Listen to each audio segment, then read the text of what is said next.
Des acquisitions à grande échelle, des dépossessions qui frappent les paysans des quatre coins du monde, est plus présente qu'elle ne l'était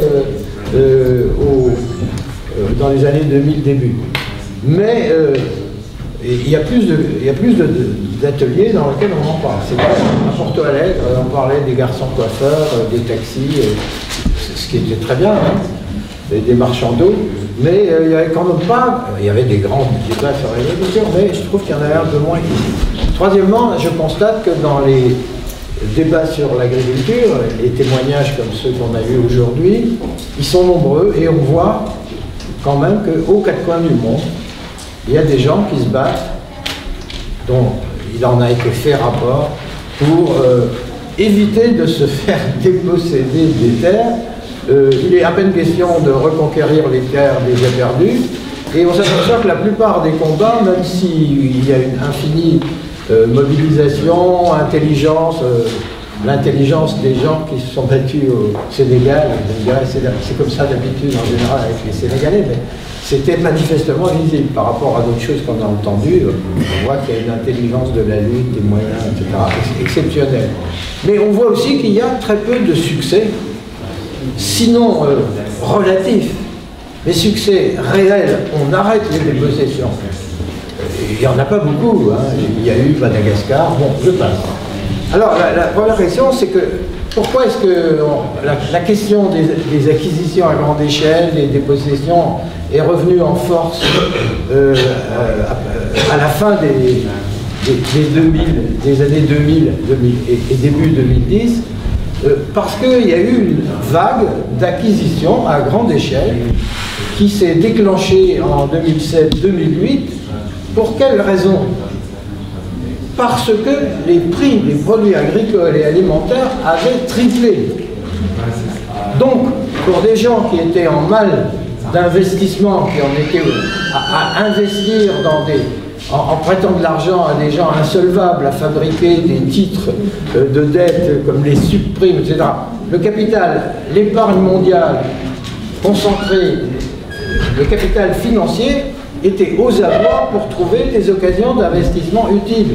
Et donc, quand ils ont vu que les prix des produits agricoles augmentaient, d'abord il y a eu une énorme spéculation à la hausse qui n'a pas déclenché le phénomène, mais qui l'a évidemment amplifié. Puis il y a eu, deuxièmement, c'était prévisible, une vague d'investissement massif aux quatre coins du monde. Mais où?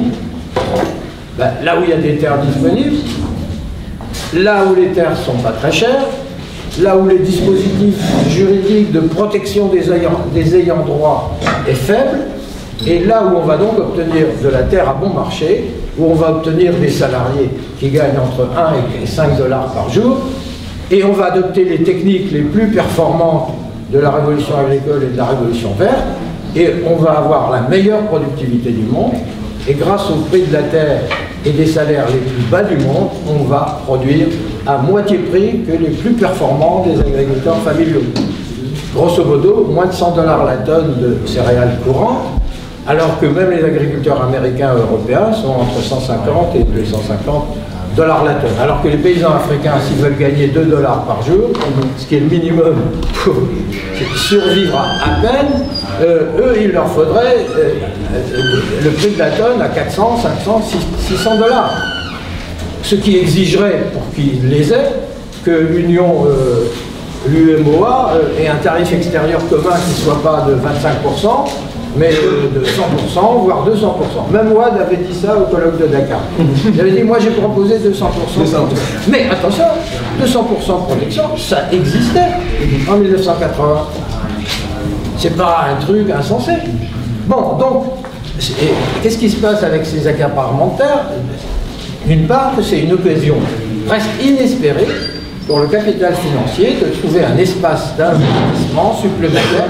Bref, le capital est à l'assaut maintenant du secteur agricole. Voilà. À cause de ça. Mais il y avait eu d'autres vagues. Il y avait eu une vague en 72-73 quand les prix avaient également triplé, parce que ça arrive comme ça tous les 25 ans. Si vous voulez qu'on explique pourquoi on fera. Non, mais je ne les fais pas. Je suis en train de dire. Ne t'excite pas. depuis 150 ans, tous les 25 ans, il y a des envolées de prix agricoles qui font suite à des baisses tendancielles de longue durée, de 25 ou 30 années, et qui relancent à chaque fois le front pionnier agricole.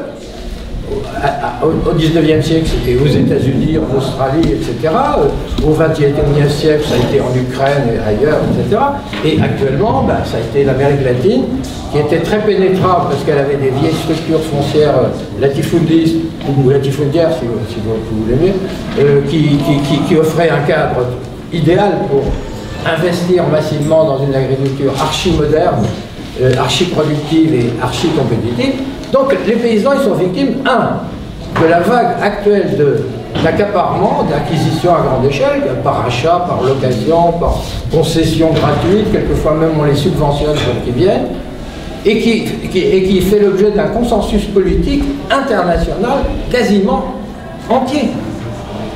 Et donc quand eux, ils se battent ici ou là pour résister à ça, ils ont contre eux tous les gouvernements du G7, du G8, leur propre gouvernement, qui est de toute façon obligé d'obéir plus ou moins aux injonctions des prêteurs et autres, etc.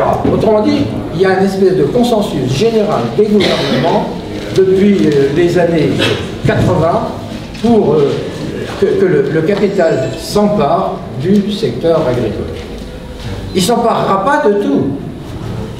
Il s'emparera de toutes les terres et des terres dans tous les pays où c'est rentable de le faire, puisqu'il est plus compétitif que les paysans, évidemment.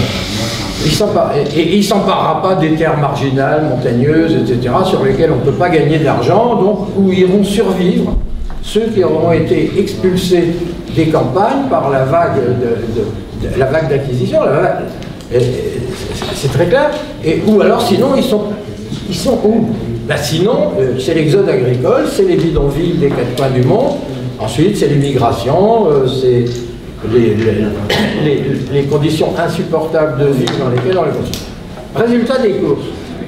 3 milliards de pauvres disposant de moins de $2 sur la planète et n'ayant pas les moyens ou de produire de quoi se nourrir ou de l'acheter. Des gens qui, selon la Banque mondiale, de temps en temps, elle libère des chiffres comme ça, je ne sais pas pourquoi, mais qui gagnent moins de $2, pour simplifier, et qui n'ont pas un accès quotidien suffisant en quantité et en qualité à la nourriture. Donc ils sont en situation d'insécurité alimentaire. Là-dedans, il y en a 2 milliards, grosso modo, qui sont des paysans, et oui, c'est ça, et puis un autre tiers qui sont des pauvres des villes, chômeurs ou sous-rémunérés. Sans eau, moi, je ne peux pas continuer. C'est comme ça.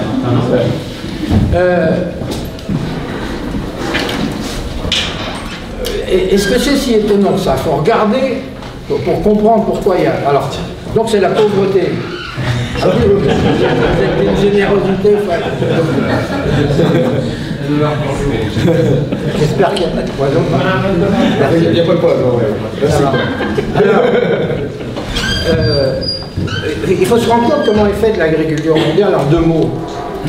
Il y a 2 milliards 600 millions de population agricole totale, 1 milliard 400 millions environ de population agricole active, en âge, en état de travailler, je précise. Là-dessus, vous avez 28 millions de tracteurs, dont 1 million sont les tracteurs les plus puissants qui sont dans les mains des grands investisseurs aux quatre coins du monde. Et puis, dont 28 moins 1, c'est 27 millions aux mains.